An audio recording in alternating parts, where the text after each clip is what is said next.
Ito na nga, dumating na yung P17 na in-order ko kay Tik Drone. Buksan na natin, i-unbox na natin to. Ayan. Ito may free Bluetooth speaker. Okay, goods. At ito yung P17. Ang laki na box. Buksan na natin itong bag. Bag pala, maganda na. Ayan. Ito na ang P17 GPS drone.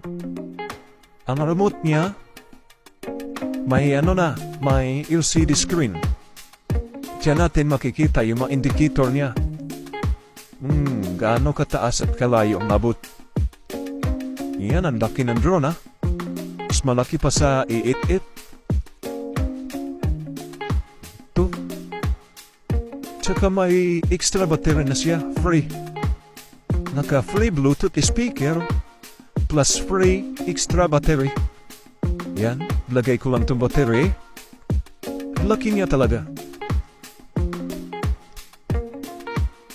Mas malaki pa sa A88. Mas malaki pa sa S25. Yan ang drone. Buksan na natin.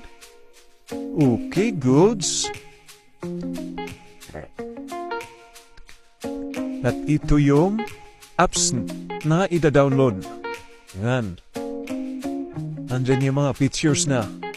At ito ang pa-thank you card ni Tik Drone.